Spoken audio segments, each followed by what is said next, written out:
The first night I heard the whispers, I thought I was dreaming, but dreams don't cry, dreams don't.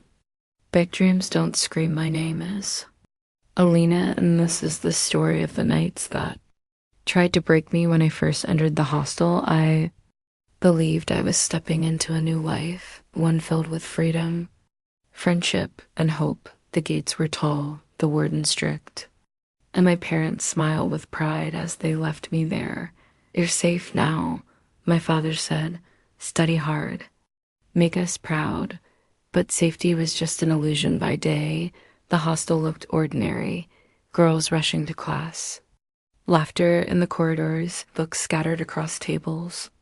A picture of discipline and dreams, but when the sun went down, the world changed. The walls whispered. Doors creaked in. Somewhere in the darkness, someone always cried at first.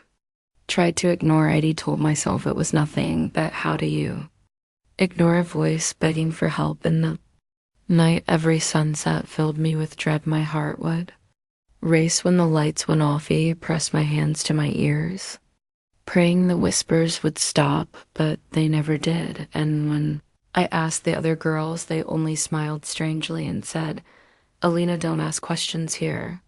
Just mind your own business." That's when I knew something was terribly wrong. I saw girls sneaking out after midnight, returning with trembling hands and tear-streaked faces. I heard the warden shout at a girl who screamed in the dark, not to protect her, but to silence her. And the worst part, no one dared to speak. One night, a senior knocked on my door. Her voice was calm. Her smile was cold. "It's your turn tonight," she whispered. My blood froze, my hands shook, and for the first time in my life, I understood what fear truly was. Not the fear of ghosts or darkness, but the fear of people who wear masks of safety while hiding knives of power. I begged to be left alone. They laughed. They told me resistance was useless, that every girl here eventually learned the rules.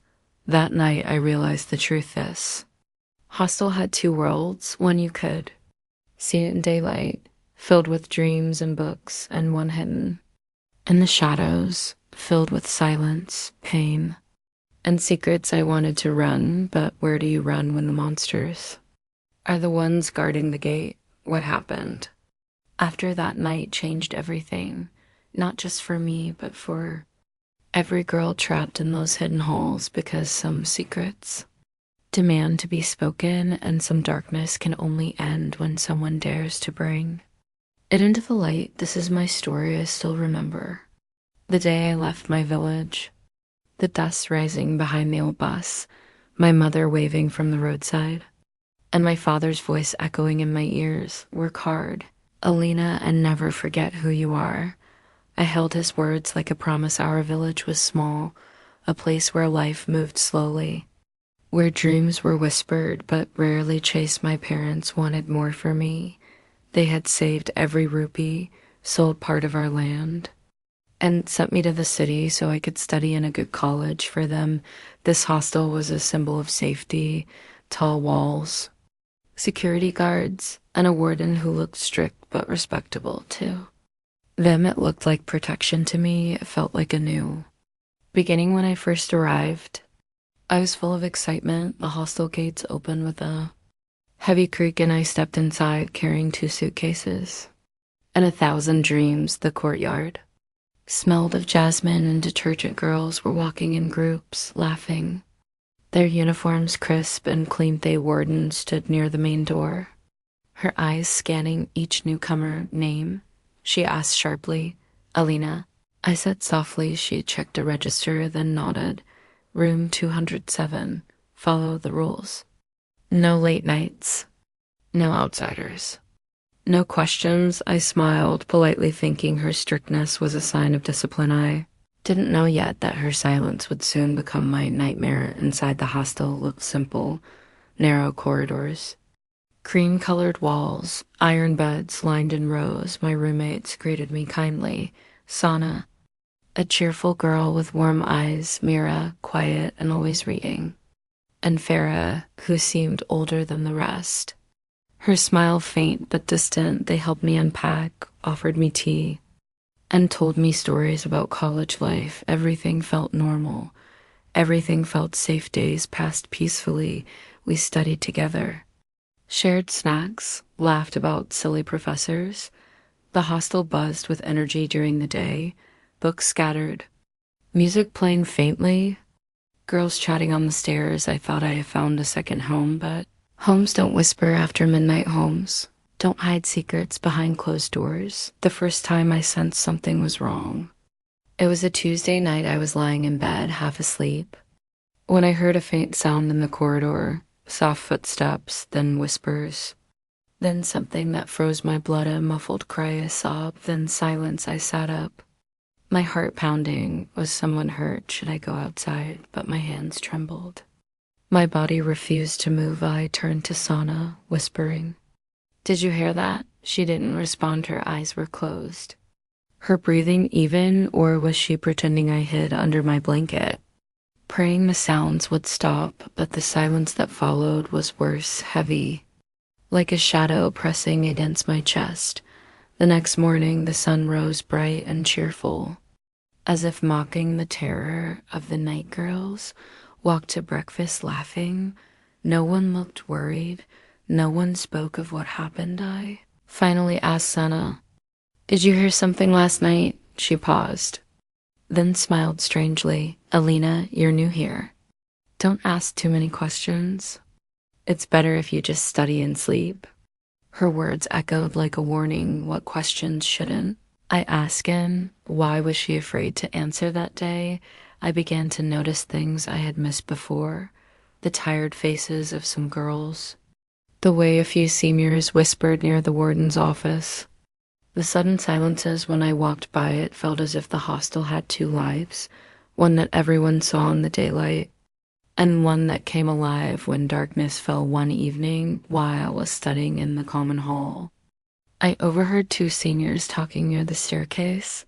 "The gate will open at 12. One said, "Make sure the deal is ready." The other replied. Their voices were calm, confident, as if they were discussing something ordinary, but my stomach tightened. What gate? What deal that night? I decided to stay awake. I lay still, pretending to sleep, my eyes fixed on the clock. The minutes crawled by. At midnight, I heard the creak of a door, footsteps, perfume, soft whispers, and then the sound of keys. I turned slightly, just enough to see Sana dressing quietly in the dim light. She wore a scarf, applied lipstick, and tiptoed out. My heart wanted to follow her, to find out the truth, but my legs refused. Fear rooted me to the bed. I stayed there, awake till dawn, waiting for her to return. When she finally came back, her face was pale, her eyes swollen. She didn't speak. She just lay down and turned away. The next morning, I tried again. "Sana, where do you go at night?" She looked at me with eyes full of sorrow. "Alina, some things are better not known." Then she walked away. Each day, the hostel grew darker. Not in light, but in spirit. I began to hear more hurried footsteps, trembling voices, sometimes the faint sound of someone crying behind locked doors, and the warden. She saw everything, but said nothing. Sometimes I caught her standing in the corridor at night, whispering to the seniors. Her face was calm, her tone cold. That's when I understood. The silence wasn't ignorance. It was permission. A week later, a scream shattered the night. I ran to the door, heart racing, but before I could step out, the warden's voice roared through the corridor. "Quiet. One more sound, and you'll all be punished." Then she turned to me. "Go back to your bed, Alina." Her eyes were sharp. Dangerous. I obeyed, but that scream didn't leave me. It echoed inside me like a wound. Someone needed help, and I had done nothing. The next day, I sat alone in the courtyard, shaken. A senior girl walked past, her lips curling into a strange smile. She leaned close and whispered, "You're new. You're innocent. Be careful, Alina. Innocence doesn't last long here." Then she left, her laughter fading into the distance. I felt my heart sink. The hostel, once filled with hope, now felt like a cage with invisible bars. The walls that once promised safety now hid secrets. Every night became a battle, between sleep and fear. Between curiosity and survival, I began writing letters to my mother, but tore them before sending. What would I even say? That the place she believed would protect me was the very place destroying us one evening as I was returning from class. I saw the warden speaking softly to a man near the gate. They exchanged an envelope when she noticed me. Her eyes turned cold. "Go inside," she said sharply. I obeyed. But the image burned into my mind, the whispers, the late-night exits, the cries. They were no longer mysteries, they were warnings. Something dark lived within these walls, and soon it would come for me. The days after the scream were heavy with silence. Every time I passed through the corridor, I could feel the walls watching me, holding secrets they refused to share. The laughter of the other girls felt forced like a mask, hiding tears, and whenever I asked questions, eyes turned away, lips sealed shut. I began to count the hours till sunset, not with excitement, but with dread, because when night came, the whispers always returned. One evening, I sat by the window, pretending to study outside the sky. Was red a color between fire and blood? My roommates spoke softly behind me, their voices low and careful. I couldn't hear the words, but I could feel the tension in the air. Then, just as the lights flickered off, I heard a knock, 3 slow taps. The sound made my heart freeze. Sana stood up immediately. She didn't look surprised. She looked ready. She opened the door slightly. A senior girl stood outside, her face calm, her eyes sharp. She looked straight at me. "So this is the new one," she said. Sana nodded. Silently, the senior smiled faintly, not kindly, but like a hunter who had found its prey. "It's your turn tonight," she whispered. My throat dried, my hands shook, and for the first time I felt pure terror. "Turn for what?" I asked, my voice trembling. Her smile widened, but her eyes stayed cold. "You'll understand soon, everyone does." I shook my head. "No, I don't want to go anywhere." The senior's smile vanished, her voice turned low and hard. "Listen carefully, Alina, no one says no here. If you refuse, your life will become a nightmare. You won't sleep, you won't study, you won't pass your exams, you'll wish you had listened." Tears filled my eyes. I turned to Sana, desperate. "Please tell me what this is." Sana looked away, her face pale. "Just come with us, it's easier this way."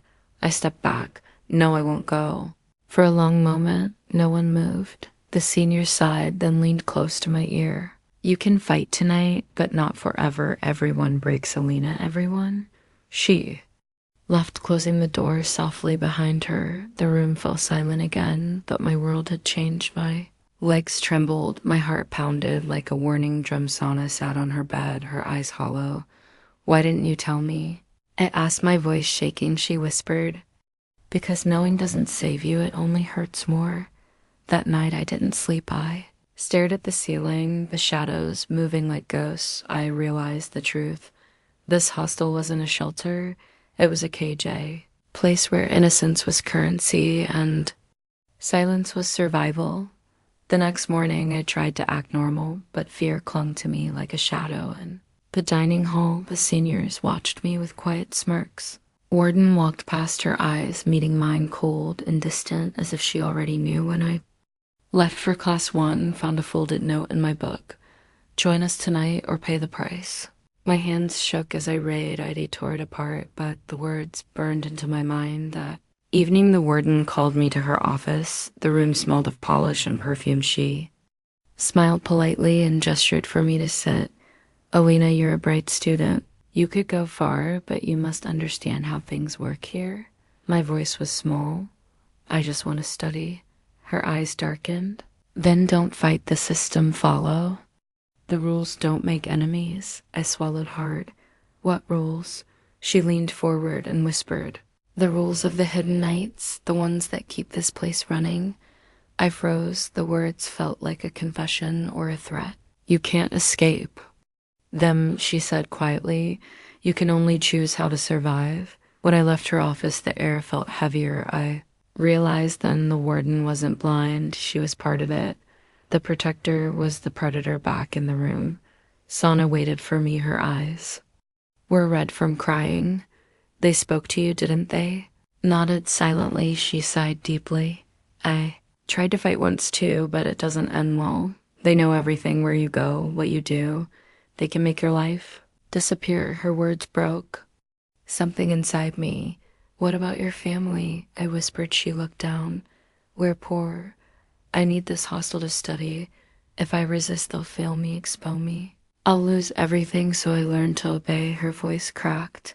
At first I cried every night, but after a while I stopped feeling. I hugged her tightly, both of us trembling in silence. I had come here to chase dreams, but now I was fighting just to keep my soul. Days past, the threats continued.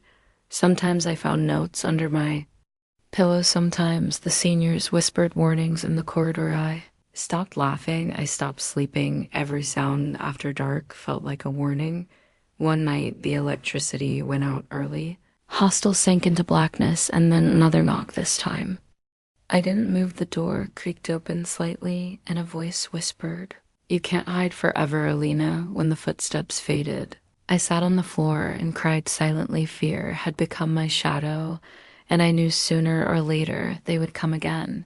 But something inside me had changed. I didn't want to surrender. I didn't want to become another silent name in their game.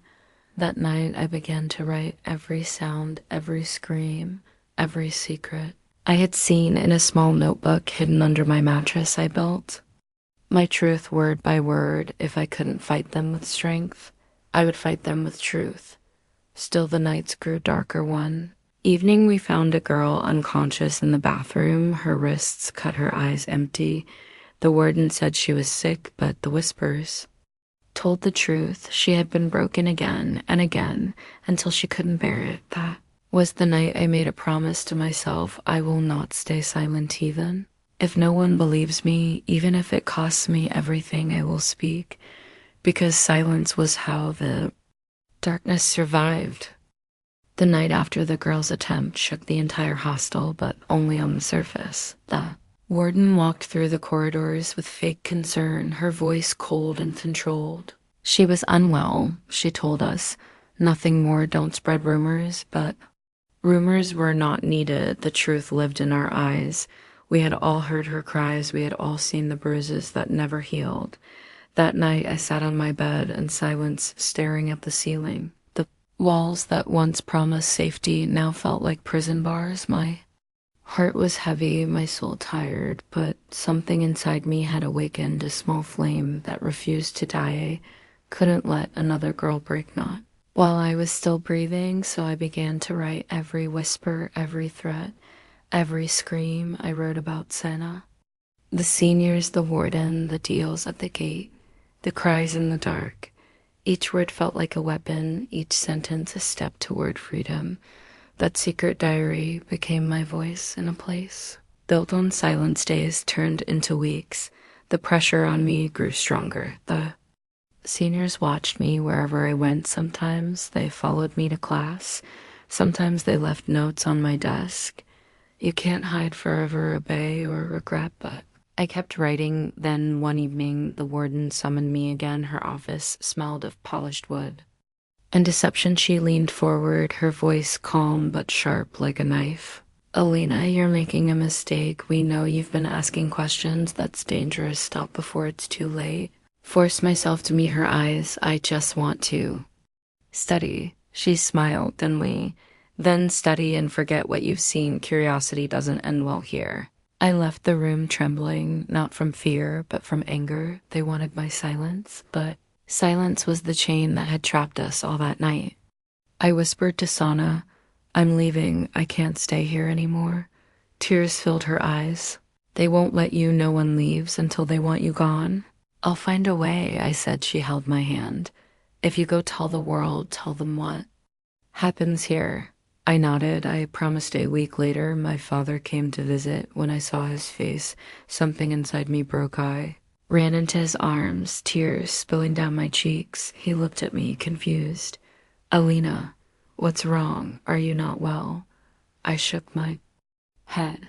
"Papa, please don't ask anything now. Just take me home, please." He hesitated. The warden appeared beside us, her smile tight. "Alina is a little emotional," she said sweetly. It happens with new students, she'd be fine, but my father saw through I've had raised me.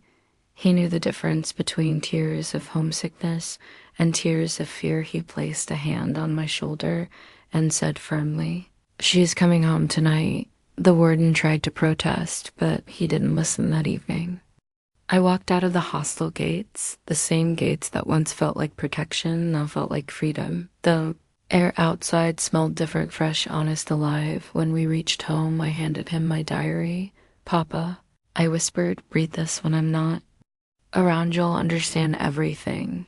He promised he would. That night, I slept in my old room for the first time in months. No whispers, no knocks, no fear.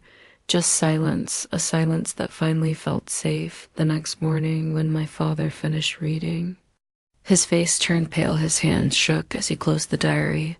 "Alina," he said, voice trembling, "is this all true?" I nodded silently. He stood up, eyes blazing. "No more girls will suffer in that place." He went straight to the authorities. The investigation took weeks, but slowly the truth unfolded. Hidden network, the seniors who were manipulated and threatened the warden, who allowed it all. Every secret came to light. The hostel that once thrived in silence was exposed to the world. When I heard the news, I cried, not just for myself, but for every girl whose voice was stolen. The walls that once trapped us were now being torn down. Brick by brick, Sana was among the first to be rescued. She called me one evening, her voice weak but hopeful. "Alina, it's over, they can't hurt us anymore." I closed my eyes, tears falling freely. "We survived, Sana, we survived." Months passed, life slowly returned to normal, but the memories stayed, the whispers, the screams, the fear. They became scars, not to remind me of weakness, but of strength. Day, when I stand before a classroom full of young girls, I tell them my story. I tell them that silence is not safety, that obedience is not peace, that freedom without awareness can become a prison, because danger doesn't always wear a monster's face. Sometimes it smiles like a warden, sometimes it hides behind rules and uniforms. Sometimes it lives in the places we trust the most. My message is simple: parents must know where their daughters live. Authorities must protect, not exploit, and girls, no matter how hard it feels, must learn to speak, because truth is stronger than fear, and silence only feeds the darkness. Nights that once tried to break me taught me how to fight, and in speaking out, I finally found my light.